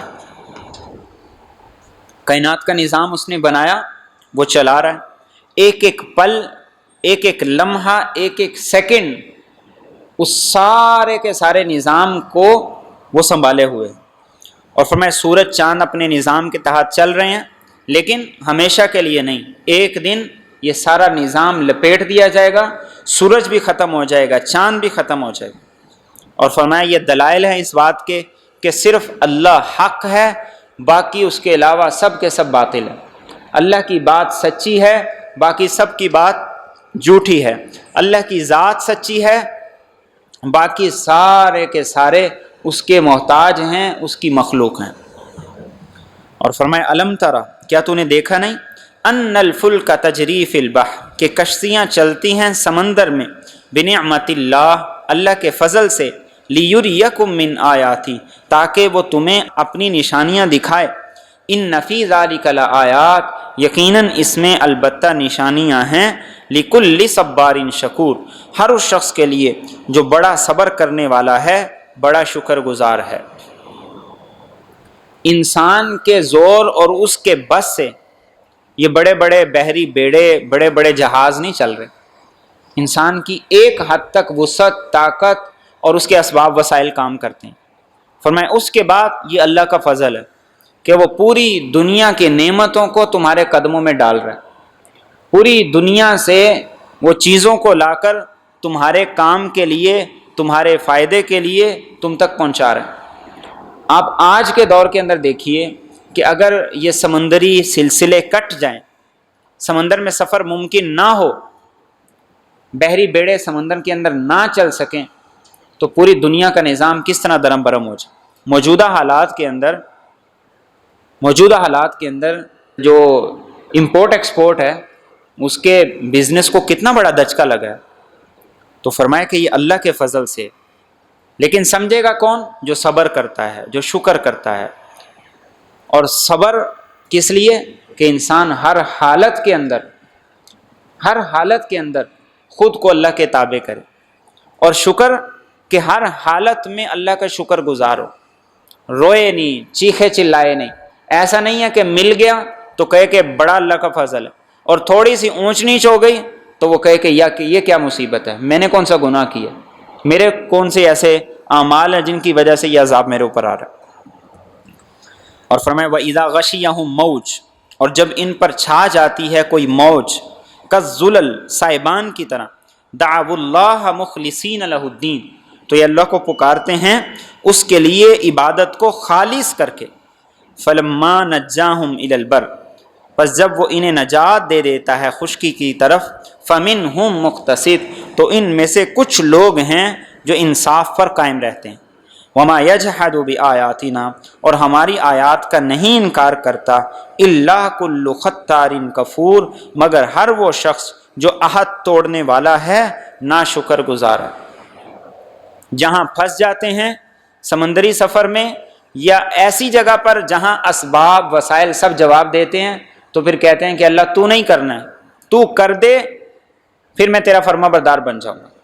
لیکن فرمایا جب اللہ اس مصیبت کو ٹال دیتے ہیں، حالات بہتر کر دیتے ہیں، انسان پھر پلٹ جاتا ہے۔ پھر وہ کہتا ہے کہ یہ اس وجہ سے ممکن ہوا، یہ اس وجہ سے ممکن ہوا، اور اس کے لیے یہ ہوا تھا، اس کے لیے یہ ہوا تھا۔ فرمایا کچھ ہی لوگ ہیں جو اپنے وعدے پہ قائم رہے، اور فرمایا جو عہد توڑنے والے ہیں، ناشکر گزار ہیں، اللہ کو یہ پسند نہیں۔ اللہ کے ساتھ جو ہمارا عہد ہے، جو وعدہ ہے، اس کو پورا کریں اور ہر حالت کے اندر اللہ کا شکر ادا کریں۔ اور فرمایا یا ایھا الناس، اے ساری دنیا کے لوگوں، اتقوا ربکم، اپنے رب سے ڈرو، واخشوا یوما، اور ڈرو اس دن سے، لا یجزی والد عن ولد، کہ نہیں کام آئے گا کوئی باپ اپنی اولاد کے، ولا مولود، اور نہ کوئی بیٹا، ہوا جازن عن والدہ شیئا، وہ باپ کے کچھ کام آ سکے گا۔ ان وعد اللہ حق، یقیناً اللہ کا وعدہ سچ ہے۔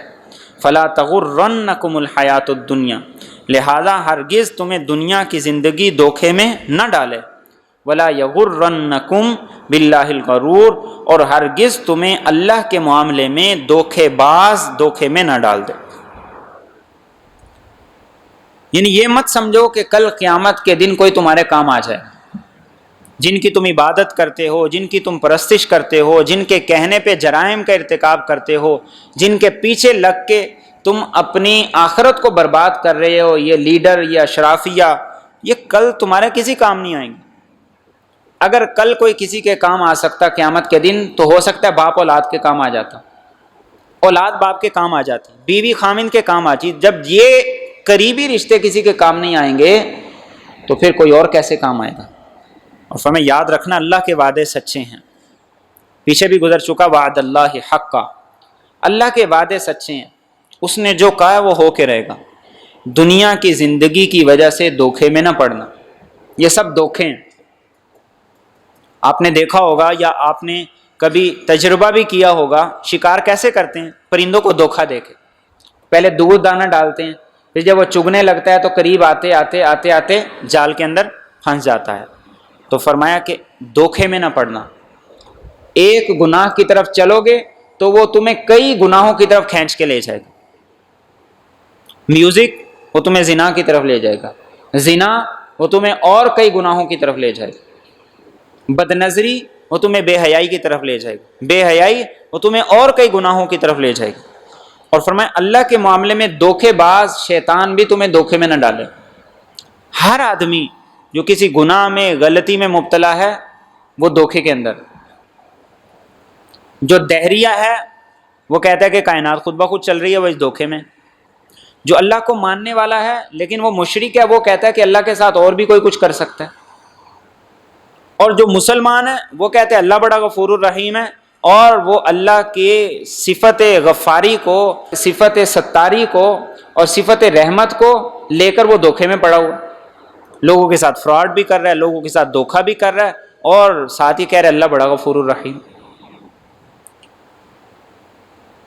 تو فرمایا شیطان ہرگز تمہیں دھوکے میں نہ ڈال دے، اس دھوکے باز کے دھوکے میں نہ آنا، اس کی چال کو سمجھنا۔ اور فرمایا ان اللہ عندہ علم الساعہ، یقیناً اللہ اسی کے پاس قیامت کا علم ہے، وینزل الغیث، اور وہ بارش کو اتارتا ہے، ویعلم ما فی الارحام، اور وہ جانتا ہے جو کچھ رحموں کے اندر ہے، وما تدری نفس، اور نہیں جانتا کوئی شخص ماذا تکسب غدا، کہ وہ کل کیا کمائے گا، وما تدری نفس، اور نہیں جانتا کوئی بھی شخص بِأَيِّ أَرْضٍ تَمُوتُ، کہ کس سرزمین میں اسے موت آئے گی، ان اللہ علیم خبیر، یقیناً اللہ سب کچھ جانتا ہے، سب کچھ کی خبر رکھتا ہے۔ مشرکین یہ بار بار کہتے تھے کہ یہ بتاؤ قیامت کب آئے گی، ہمیں یہ بتاؤ، قیامت سے ڈراتے ہو تو بتاؤ یہ وعدہ کب پورا ہوگا، عذاب کب آئے گا۔ تو اللہ رب العزت نے ان آیات میں 5 چیزوں کا ذکر کیا جنہیں مغیبات خمس کہا جاتا ہے، کہ ان کا علم صرف اللہ کو ہے۔ فرمایا قیامت تو بڑی دور کی بات ہے، انسان کی کھیتی کا، پیداوار کا، فصل کا دار و مدار ہے بارش پہ۔ بارش آئے گی، کھیتی کی پیداوار بڑھے گی، اور اس سے آگے سارے کا سارا سرکل چلے گا۔ فرمایا تمہیں تو یہی نہیں پتا کہ بارش اب آئے گی یا کل آئے گی، آئے گی بھی یا نہیں آئے گی، آئے گی تو کس حصے پہ آئے گی، کس حصے پہ نہیں آئے گی، فائدے کی ہوگی یا نقصان کی ہوگی۔ اور ایک عورت جو ماں ہے جس کے پیٹ کے اندر بچہ ہے، اسے نہیں پتا کہ اس بچے کی کیا خوبیاں ہوں گی، کیا صفات ہوں گی، یہ کیسی عادات کا مالک ہوگا، اور اسے نہیں پتا کہ یہ بچہ آج پیدا ہوگا، کل پیدا ہوگا، اور اس کے اندر کیا کیا خوبیاں ہوں گی، وہ نہیں جانتی، حالانکہ وہ اسے اٹھائے 9 ماہ پھرتی رہتی۔ انسان پروگرام بناتا ہے، کل میں یہ کروں گا، کل یہ کروں گا، کل یہ کروں گا، ایک حادثہ آتا ہے، ایک اونچ نیچ ہوتی ہے، انسان کا سارا درے کا درا رہ جاتا ہے۔ انسان ساری زندگی وہ یہ سوچتا ہے، وصیت کرتا ہے کہ مجھے فلاں جگہ دفن کر دینا، مجھے فلاں جگہ لے کر جانا، وہاں میری تدفین کرنا، لیکن انسان کو موت اڑاتی ہے اور انسان طیارے حادثے کے اندر جان دے بیٹھا، اس کی باڈی نہیں ملتی، اس کی شناخت ہی نہیں ہوتی۔ تو فرمایا یہ چیزیں جو اتنے قریب تمہارے ہیں، تم ان کے بارے میں کچھ نہیں جانتے، تو قیامت کے بارے میں یہ رٹ کیوں لگائی ہوئی ہے کہ ہمیں بتاؤ قیامت کس دن آئے گی، کس تاریخ کو آئے گی اور کیوں نہیں آئے گی۔ اور اس سے یہ مراد نہیں ہے کہ صرف یہ 5 چیزیں ایسی ہیں جو اللہ کے علم میں ہیں اور یہ مغیبات ہیں، باقی چیزیں وہ اللہ کے علم میں نہیں۔ بہت سی چیزیں ہیں جن کا انسان کو علم ہی نہیں ہے، ادراک ہی نہیں، انسان اسے جانتا ہی نہیں۔ انسان کی صرف ایک لمٹ ہے جس لمٹ تک کہ وہ جان سکتا ہے، اور وہ اس آیت کے خلاف نہیں ہے۔ مثال کے طور پر محکمہ موسمیات نے پیشین گوئی کر دی، فور کاسٹ کر دی کہ کل بارش ہوگی، لیکن بارش کا ہونا یہ 100% یقینی نہیں ہے۔ بارش ہوگی، کتنی ہوگی، فائدے کی ہوگی، نقصان کی ہوگی، کس جگہ ہوگی، کس جگہ نہیں ہوگی، اور اس کا پورا سسٹم اور نظام وہ اس آیت میں مراد ہے۔ الٹرا ساؤنڈ سے پتہ چل گیا بچہ ہے یا بچی ہے، اس آیت سے صرف اتنا مراد نہیں ہے، اس کا پورا نظام، اس کی پوری زندگی، اس کی چھپی ہوئی صلاحیتیں، اس کی خوبیاں، یہ پورا نظام یہاں مراد ہے۔ انسان پروگرام بناتا ہے اور اس پروگرام کے اندر ہزاروں چیزیں ایسی ہیں جو آگے پیچھے ہوتی ہیں۔ حضرت علی رضی اللہ تعالیٰ عنہ یہی فرمایا کرتے تھے، عرفت ربی بفسخ العزائم، کہ میں نیت کرتا ہوں، پروگرام بناتا ہوں، ارادہ کرتا ہوں، پوری پلاننگ کرتا ہوں، میرا پلان فیل ہو جاتا ہے، مجھے پتہ لگ گیا کہ میرا کوئی رب ہے جو اس کائنات کو اور اس نظام کو چلا رہا ہے۔ انسان کو نہیں پتا اس نے گھر مرنا ہے، اس نے بازار میں مرنا ہے، اس نے ہاسپٹل کے اندر مرنا ہے، اس نے طیارے کے اندر مرنا ہے، کہیں نہیں پتا۔ انسان ہزاروں زندگی کے پروگرام بنا کے بیٹھا ہوتا ہے کہ میں یہ کروں گا، شادی کروں گا، لیکن انسان پر وہ حالات آ جاتے ہیں۔ تو فرمایا کہ یہ اللہ کے علم کے اندر ہے، وہ وسیع علم والا ہے، ہر چیز کی خبر رکھنے والا ہے۔ اللہ مجھے اور آپ کو صحیح فہم عطا فرمائے۔